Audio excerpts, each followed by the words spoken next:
जय श्री कृष्णा सा। आप सभी का मेरे चैनल पर स्वागत है। आइए सुनते हैं माघ मास महात्म्य में अध्याय 11, यमदूत का विकुंडल को विष्णु भक्ति और एकादशी आदि व्रतों का महात्म्य सुनाना। इतनी कथा सुनकर यमदूत लोग बोले, हे वैश्वेश्वर विकुंडल, अपने आप से विष्णु भक्ति का वर्णन करते हुए एकादशी आदि व्रतों के महात्म्य का वर्णन करता हूँ, ध्यान से सुनो। हे वैश्य, जो मनुष्य ओम गोविंदाय नमो नमः, ओम नमो नारायण, ओम नमो भगवते वासुदेवाय, ओम नमः शिवाय आदि मंत्र का जप करता हुआ भगवान विष्णु व भगवान शंकर का ध्यान करता है, वह अवश्य सद्गति को प्राप्त कर अनेक सुखों का उपभोग करता है। इसमें संदेह नहीं है, क्योंकि भगवान अपने भक्तों के तमाम पापों का नाश कर दिया करते हैं। हे वैश्य, जो महात्मा अपनी इंद्रियों का दमन करके वन में घोर तप करते हैं, उनको जितने पुण्य फलों की प्राप्ति होती है, हरि नाम लेने से उतने ही फलों की प्राप्ति घर में रहकर हो जाती है। इसी तरह जो शालिग्राम जी की पूजा करते हैं व जड़ मोदक लेते हैं, वे भी रोग रहित होकर विष्णु लोक को प्राप्त होते हैं। जो एकादशी व्रत धारण कर उपवास करते हुए भगवान के चरणों में ध्यान लगाते हैं, वे स्वप्न में भी यम यातना नहीं सहते, क्योंकि एकादशी सब तरह के रोगों को नाश कर देती है, वह सद्गति को प्रदान करती है। इतना ही नहीं, यदि विधि विधान से एकादशी का व्रत किया जाए तो वह तमाम भोगों के सहित उत्तम स्त्री, पुत्र और दीर्घायु व यश को प्रदान करते हुए मनुष्य को सदा के लिए रोग और संताप रहित बना देती है। हे वैश्य, एकादशी आदि व्रतों के धारण करने का और माघ आदि महीनों में स्नान आरंभ करने का सब धर्मों व वर्णाश्रमों व हर आयु वाले को समान अधिकार है। वह इसे करने वाला कोई भी आदमी हो, वही पाप तापों से छूटकर मुक्ति पा जाता है। इसीलिए हर धर्म वाले को माघ आदि महीनों में स्नान, ध्यान, भजन आदि जरूर करना चाहिए। हे वैश्य, जो आदमी न तो एकादशी का व्रत धारण करते हैं, न दान पुण्य करते हैं, वे लोग सुख और स्वर्ग को कदापि प्राप्त नहीं करते।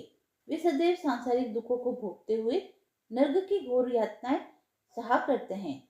इसीलिए सुख, स्वर्ग और ऐश्वर्य की इच्छा रखने वालों को अन्न, फल फूल, स्वर्ग, भूमि, तिल, गुड़, वस्त्र, गौ आदि अवश्य दान देना चाहिए, क्योंकि दान दिए बिना परलोक में कुछ भी नहीं मिलता। इसीलिए सामर्थ्यवान पुरुषों को प्रत्येक दिन श्रद्धा अनुसार दान करना चाहिए। हे वैश्वेश्वर, गरीब आदमी बड़ा दान नहीं कर सकते, तो भी उनको कुछ न कुछ अन्नदान, जलदान जरूर करना चाहिए। और यदि कुछ भी पास न हो तो अभ्यागत का मीठे वचनों से ही स्वागत कर देना चाहिए। ऐसा करने से भी पुण्य फलों की प्राप्ति हुआ करती है। 11वां अध्याय समाप्त हुआ। आइए अब हम सुनते हैं माघ मास में रोज सुनी जाने वाली माघ मास स्नान के महत्व तथा धर्म राज्य की कहानी। पहले हम माघ स्नान महत्व की कहानी सुनेंगे। भारतीय संवत्सर का 11वां चंद्रमास और 10वां सौर मास माघ कहलाता है। इस महीने में माघ नक्षत्र युक्त पूर्णिमा होने से इसका नाम माघ पड़ा। इस दिन व्रत दान से भी भगवान श्री हरि को इतनी प्रसन्नता नहीं होती जितनी कि माघ महीने में स्नान करने मात्र से होती है। माघ मास की अमावस्या को प्रयागराज में 3,10,000 अन्य तीर्थों का समागम होता है। अतः नियम पूर्वक उत्तम व्रत का पालन करते हुए माघ मास में प्रयागराज में स्नान करना चाहिए। ऐसा करने से व्यक्ति पाप से मुक्त होकर स्वर्ग को जाता है। प्राचीन काल में नर्मदा के तट पर सुव्रत नामक एक ब्राह्मण देवता निवास करते थे। वे समस्त वेदों, वेदांगों, धर्मशास्त्रों व पुराणों के ज्ञाता थे। इतने विज्ञ होते हुए भी सुव्रत ने अपने ज्ञान का प्रयोग धर्म कार्यों में नहीं किया, अपितु आजीवन धन कमाने के लोभ में ही फंसा रहा। इतने लोभी कि चांडाल से भी संकोच नहीं किया। इस प्रकार उन्होंने 1,00,000 स्वर्ण मुद्राएं एकत्र कर ली। धनोपार्जन में लगे लगे ही वृद्धावस्था ने उन्हें आ घेरा। सारा शरीर जर्जर हो गया। काल के प्रभाव से सारी इंद्रियां शिथिल हो गई और वे कहीं आने जाने में असमर्थ हो गए। सहसा उनके मन में विवेक उदय हुआ कि मैंने सारा जीवन धन कमाने में ही नष्ट कर दिया, अपना परलोक सुधारने की तरफ ध्यान भी नहीं दिया। अब मेरा उद्धार कैसे होगा? मैं तो आजीवन कभी सत्कर्म ही नहीं कर पाया। सुव्रत इस प्रकार पश्चाताप की अग्नि में दग्ध हो रहे थे। उधर रात्रि में चोरों ने उनका सारा धन चोरी कर लिया। सुव्रत को पश्चाताप तो था ही, धन के चोरी हो जाने से उनकी नश्वरता का भी उन्हें बोध हो गया। अब उन्हें चिंता थी तो सिर्फ परलोक सुधारने की। व्याकुल चित हो वे अपने उद्धार का उपाय सोच ही रहे थे कि उन्हें एक आधा श्लोक का स्मरण हो आया। माघे निगमना सलीले सुशिते विमुक्त पापा स्त्री दिवम प्रयांति। सुव्रत को अपने उद्धार का असली मंत्र मिल गया। उन्होंने माघ स्नान का संकल्प लिया और चल दिए नर्मदा में स्नान करने। इस प्रकार वे 9 दिनों तक प्रातः नर्मदा में स्नान करने जाते थे। 10वें दिन स्नान के बाद वे अशक्त हो गए।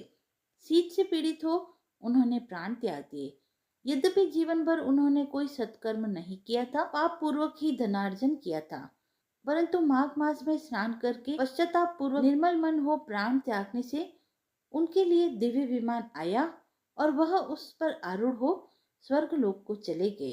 हे प्रभु, आपने माघ स्नान का जैसा फल सुव्रत को दिया वैसा ही सभी को देना।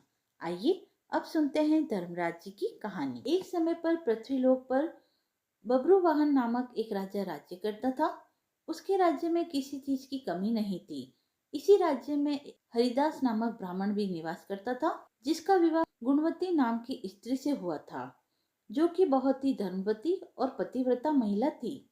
गुणवती ने अपना पूरा जीवन सभी देवी देवताओं की उपासना में लगा दिया और वह सभी प्रकार के व्रत करती थी, दान धर्म भी किया करती थी। इसके अलावा अतिथि सेवा को वह अपना धर्म मानती थी। ऐसे ही ईश्वर की उपासना करते हुए वह वृद्ध हो गई। जब उसकी मृत्यु हुई तो धर्मराज के दूत उसे अपने साथ धर्मराजपुर ले गए। यमलोक में एक सुंदर सिंहासन पर यम धर्मराज विराजमान थे और उनके पास ही चित्रगुप्त जी बैठे थे।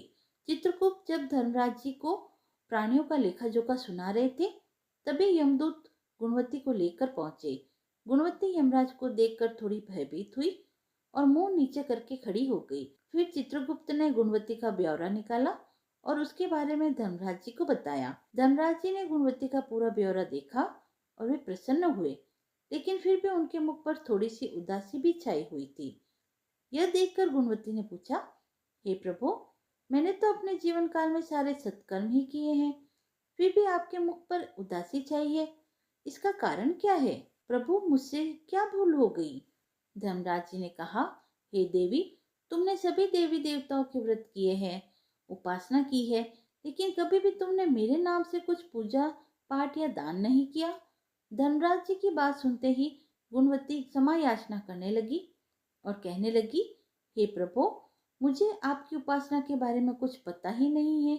कृपा करके मुझे ऐसा उपाय बतलाइए प्रभु, जिससे सभी मनुष्य आपकी कृपा के पात्र बन सके।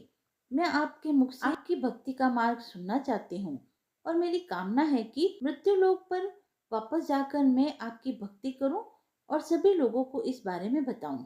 धर्मराज जी ने बताया, जिस दिन सूर्य देव उत्तरायण में प्रवेश करते हैं, यानी मकर संक्रांति के दिन मेरी पूजा शुरू करनी चाहिए और उस दिन से लेकर पूरे साल तक मेरी पूजा करते हुए यह कथा सुननी चाहिए।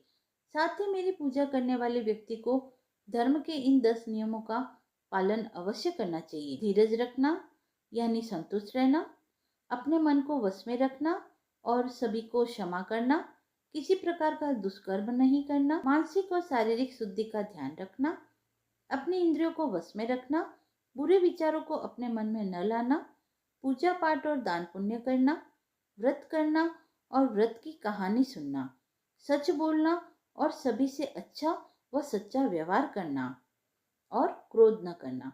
धर्म के इन सभी लक्षणों का पालन करते हुए 1 साल तक मेरी कथा नियम से सुने, दान पुण्य और परोपकार के काम करें और अगली मकर संक्रांति पर इस व्रत का उद्यापन करें। इसके बाद मेरी एक मूर्ति बनाकर विधि विधान से प्राण प्रतिष्ठा करवाकर हवन पूजन करें और साथ ही चित्रगुप्त जी की भी पूजा करें और काले तिल के लड्डुओं का भोग लगावें। इसके बाद ब्राह्मण भोज करावें और बांस की टोकरी में 5 सेर अनाज का दान करें। साथ ही किसी जरूरतमंद को गद्दा, तकिया, कंबल, लोटा, चप्पल, वस्त्र आदि का दान करें। संभव हो तो गौदान करें। धर्मराज से व्रत की पूरी कथा सुनकर गुणवती ने पुनः धर्मराज जी से प्रार्थना की, हे प्रभु, मुझे फिर से मृत्युलोक में जाने दीजिए, जिससे मैं आपका व्रत कर सकूं, साथ ही इस व्रत का प्रचार भी लोगों में कर सकूं। इस पर धर्मराज जी ने गुणवती को धरती लोक पर फिर से जाने दिया। धरती पर वापस आकर गुणवती ने धर्मराज जी द्वारा बताए गए व्रत के बारे में अपने पति को बतलाया। मकर संक्रांति आते ही गुणवती और उसके पति ने यह व्रत शुरू किया। इसी व्रत के प्रभाव से उन पर धर्मराज जी की कृपा हुई और उन्हें मोक्ष की प्राप्ति हुई। हे प्रभु, आपने जैसी दया गुणवती व उसके पति पर की, वैसी ही दया सभी पर बनाए रखना। बोले धर्मराज जी महाराज की जय। कथा समाप्त हुई। यदि आपको यह पसंद आई हो तो आप मेरे चैनल को लाइक, शेयर एंड सब्सक्राइब करें। धन्यवाद।